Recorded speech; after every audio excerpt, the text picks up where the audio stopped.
Yo, what's going on, guys? I haven't stopped crying yet here. Back at it with another banger video. In today's video, we're going to be reviewing the brand new album from Overweight Canine. This is Woof by Fat Dog. This is the band's debut album, band formed in 2020. They took 4 years to drop the album. Did you take 4 years to drop the album? For those of you who follow me on Album of the Year, I haven't thought of a name yet. Always stay plugging. You'll know that this band has been on my radar for a minute. I got into them from their song King of the Slugs, which released towards the end of last year, and have been quietly anticipating this album since. I've been trying my damnedest not to talk about these a lot. I've got a track review for Wither out on Album of the Year, but other than that, I've not talked about these guys. Yeah, this album's really fucking good. Let's give a track rundown. The opener, Vigilante, starts out as a pretty creepy, spooky little spoken word moment. I mean, I say that it's not like creepy, it's like scary. You know, you've got these loud cymbal crashes and these sort of despondent vocals that are just panic inducing. And it's great. I like it a lot. It sets up the album very well. This doesn't last long, however. Those of you who are fans of the band will know they love having a million phases in a song. It then gets into this Fat Dog type beat with this high pitched synth line, these pummeling drums. The bass goes hard. It's just your standard Fat Dog song. Very good opener, in my opinion. And it, again, sets up the album pretty well. Next up, we're getting a bit of a change in sound from them on Closer to God. It's got more sort of, I don't know if the instrumentation's live or not on this one. I don't know if it's live throughout the rest of the album. But for a band that usually have such synthetic and electronic sounding production, this song is a bit of a change in pace with these fast paced punk drums, these big bright horns. Although it doesn't change up too much, it feels like the opener again. It's very mammoth, very big, very grandiose. This song has a really weird groove to it. I don't know too much about time signatures because music theory's for nerds. And I am not a nerd. I'm the number one music geek, busiest music geek. But yeah, the groove of this song's really weird. It's kind of like everything feels a little offbeat to the point where you don't really notice it, but it's still a fucking disorientating fever dream of a song. The instrumental kind of zips around, which juxtaposes the vocals really well. It's hard to describe how Fat Dog's singer sounds. He usually has a lot of effects on, reverb, autotune, and that. So he usually sounds quite spaced out on songs, and he's got this very sort of deadpan tone, but also with a bit of like a gothic theatricalness to it. He's like, yeah, baby, before you die. I mean, that's a terrible impression of him, but that's what Wither sounds like. That's the next song on here, but I'm not getting to that yet.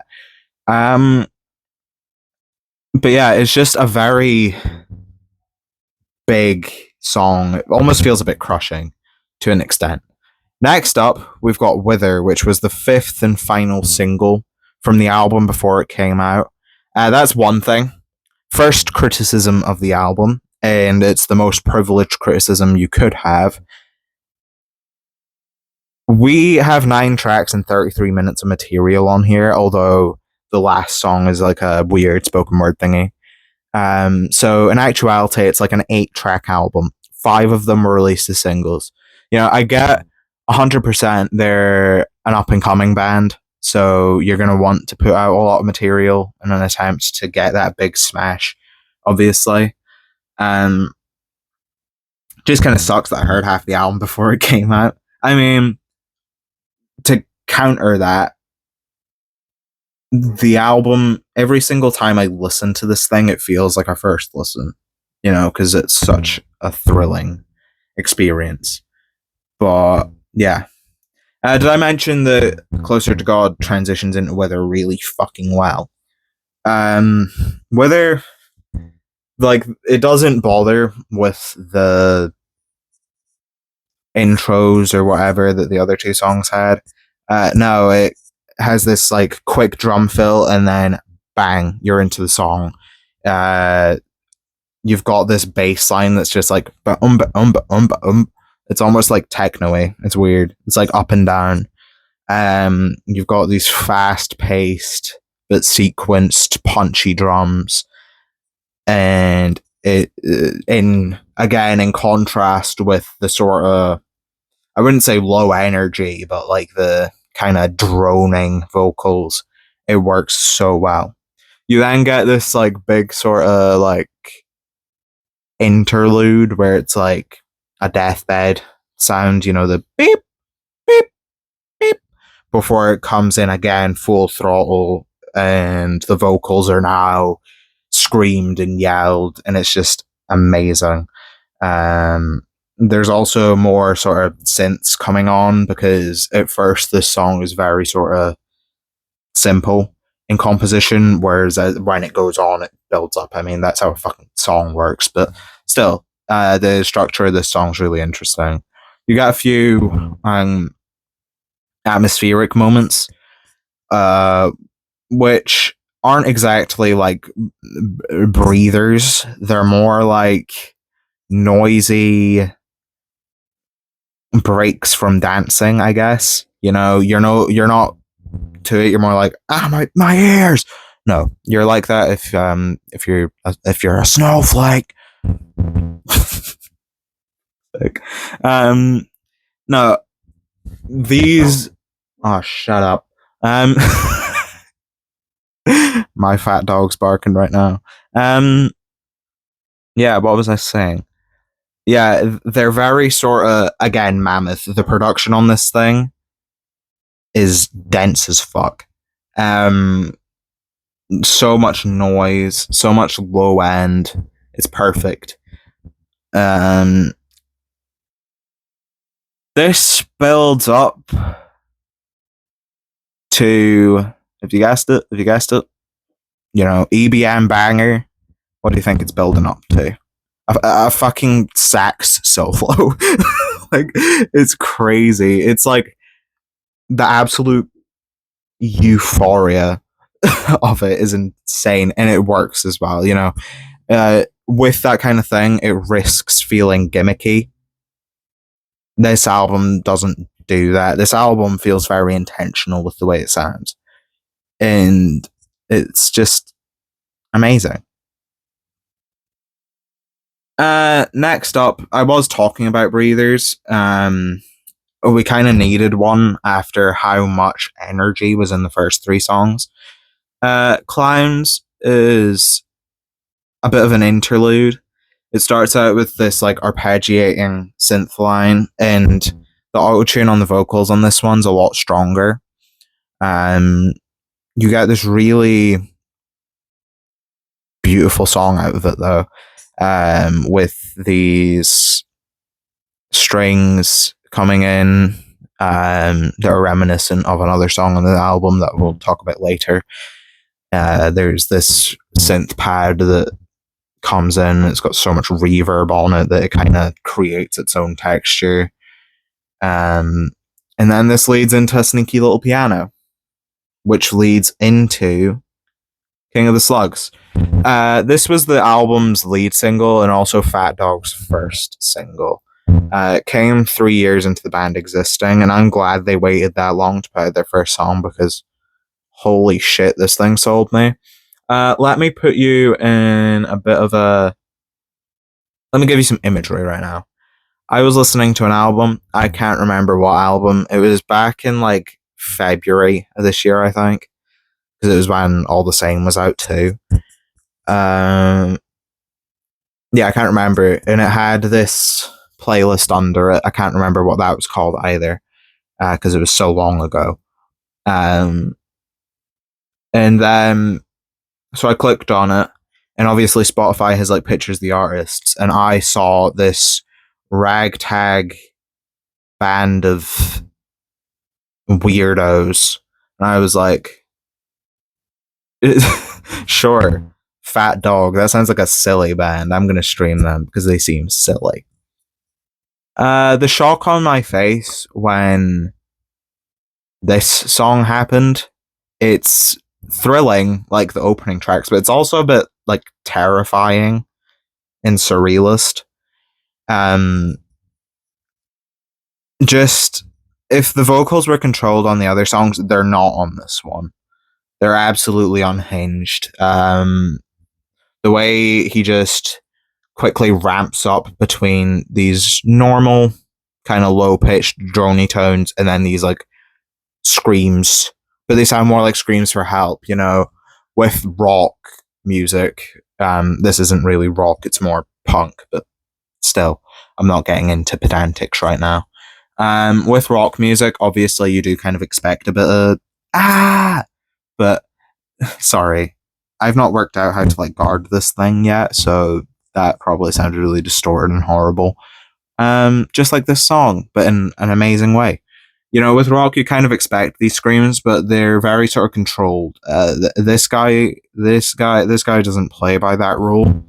Um, they come in the middle of lines sometimes. He's just yelling. And this lasts for about 2.5 minutes. Did I mention the song's 7 minutes of fucking Fat Dog? Um, by the second verse, it kind of speeds up a bit. And then 2.5 minutes in, it crescendos. You get these like big hits of bass and percussion before it slowly sort of transitions into this very dreamy, almost R&B-esque instrumental with this like falling groove. You know that feeling when you get like the it has a bit of that going on, and he goes back to his usual like kind of deadpan monotone delivery, and this lasts for about a minute and a half, and it's really like it's actually kind of soothing. It's really nice until he starts going through the wall, through the wall, through the wall, and then starts fucking screaming and yelling. And it builds up into another rush of energy with this almost like spaghetti western sounding guitar. You know, it's like bow, bow, bow, bow, bow. And it quickly kicks in with fast paced drums. Similar to the ones from earlier. I think it may just be copy and pasted. For round two of getting absolutely pummeled. This doesn't really last, however. We then go back into the sort of dreamy orchestral thing again, but instead of having like a nice dreamy atmosphere to it, it's quite unsettling and noisy and abrasive. I've not said this before, I don't think. Best song of 2023. Like, genuinely. People say I'm overhyping it. No track feels like this song. And that's another thing I'll say with Fat Dog is obviously these are genres you've seen before. You know, the album kind of blends EBM, dance punk, new rave, electro clash, a bit of gothic rock, a bit of dark wave shit, and some like classical instrumentation. And it all kind of comes together for this very unique sound, though. You know, obviously these are all genres that have been done before, but together and this well. If you can find a band that sounds like this and sounds this good, please send them my way. Yeah, it just sold me on them immediately. Like, I couldn't have had a better introduction to these lot. You know, it's a 7-minute track and it's very pummeling, but you don't feel fatigued after listening to it. You know, I wouldn't say it's easy listening, but like, I can throw this song on for hours. I mean, I did that when it first came out. Well, not when it first came out, when I first heard it. I had it on loop for I think about 4 hours. It became my like third most streamed song of all time according to Stats FM after like a week. Um, yeah, it's just amazing. And we keep that going with single two, all the same. All the same feels a bit more organized than King of the Slugs because King of the Slugs kind of juggles all these phases where all the same kind of works more in simplicity. Um, it's more industrial sounding than a lot of the other stuff on here, you know, with these pulsating bass tones and again more punchy, rigid drums. Um, you've got these kind of weird lyrics. That's another thing. This project lyrically is very interesting to me.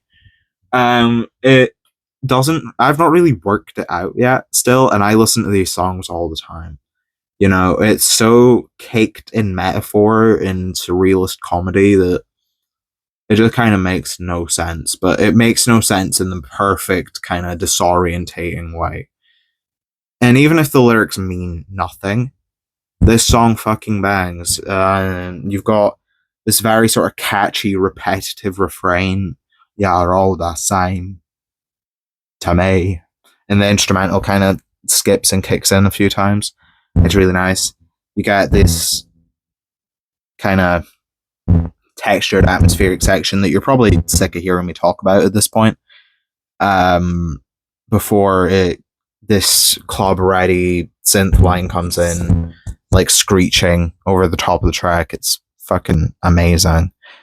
Um, it's not exactly like the most forward thinking song on here, but it is still a catchy, simple, industrial banger. This then goes into I Am the King, which was the fourth single. And I remember thinking when this came out, because I'd heard the first three singles at this point and had been streaming them on loop and was kind of checking for new Fat Dog releases. When this came out, I was a bit concerned because you've got King of the Slugs, which I've already spoken about.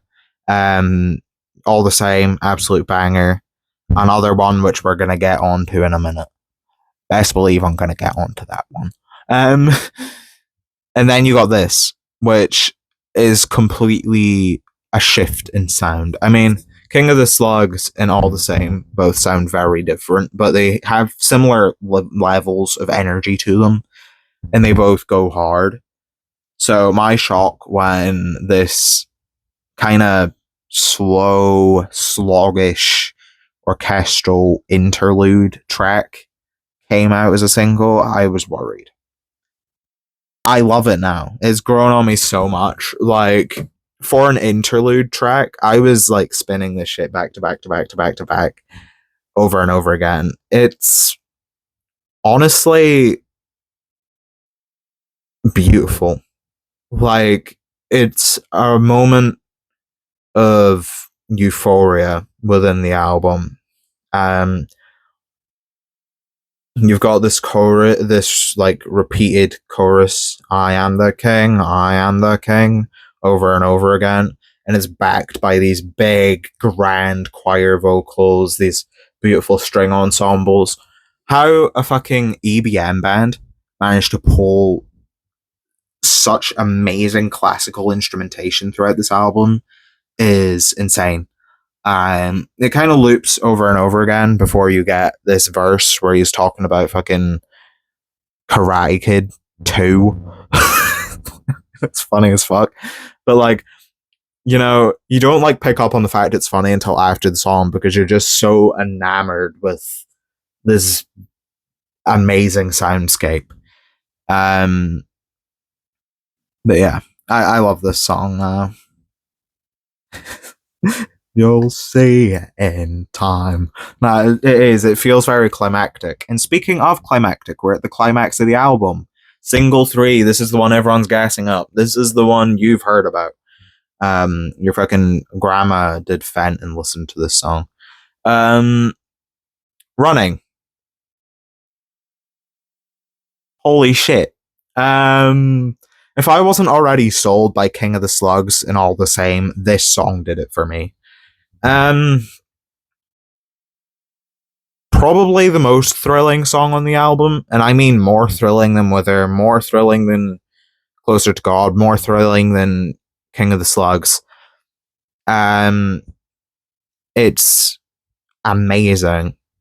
It starts out with this kind of short build up moment where the vocals are kind of accompanied by some like hi hats, and that's pretty much it. Other than a few like texture tones, and then it builds up and up and up, and you get amazing fucking gothic vocals. This is the vocals that they're most theatric and dramatic, but it works. You've got these dramatic cymbal crashes, these dense production, this weird way the tempo's constantly switching. Like you've got to fucking move to this song. You then get another atmospheric moment before insanity ensues. Let me paint a picture. Okay? I am a poet, and I'm gonna actually use that because I never fucking put them out. It's about to be some poetic shit. Imagine you've been at a party, right? And it's kind of gone south a bit. You know, folks started fighting, everyone's coked out of their minds, and they've came and raided the place. Everyone's kind of got out of there. You got out of there last, and now you're in your car, and there's 15 fucking cop cars behind you, and you don't even know where you are. And you're in New York, but it's also kind of like the neon 80s Tokyo aesthetic for some fucking reason. And you're just fucking driving. I wrote that down. That was terrible. There's a beat switch, and you get this build up. I mean, it's not really much of a beat switch. Like the melody, I'm not sure if it reverses or whatever, but it kind of like the notes.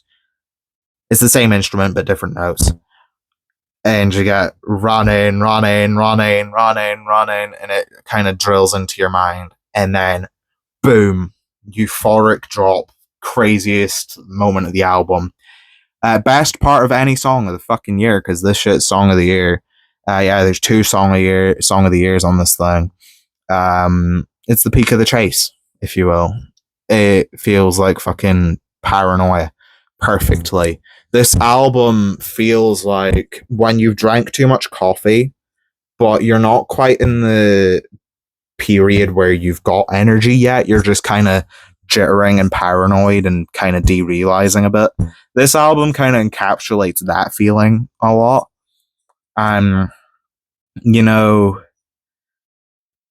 before I get into And So It Came to Pass, I just want to say, like, normally with albums like this, because I'll compare it to Model Actress's Dog's Body from last year, because that's probably the easiest thing to compare it to, because that was a bit of industrial dance punk as well. With that album, it energizes you, and it's brilliant and all that, but then once it's done, it's done. You're like, holy shit, that was a great album. This album leaves like a lingering feeling afterwards. You know, you've got goosebumps and you're kind of like shaking a bit from energy.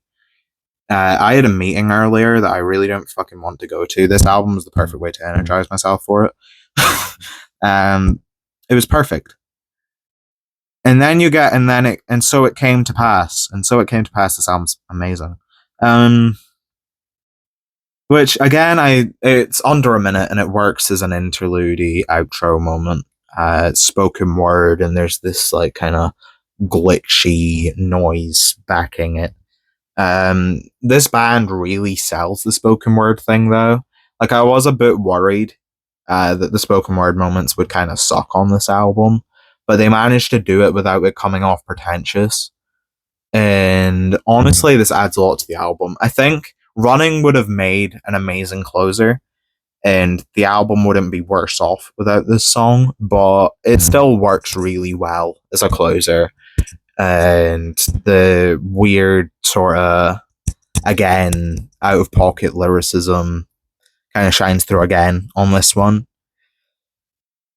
Yeah, this album is fucking amazing. Like, I don't even know where to start. I knew from the get go when I was hearing these singles, I was like, okay, it's between Brat, You Won't Go Before You're Supposed to, and Woof for Album of the Year.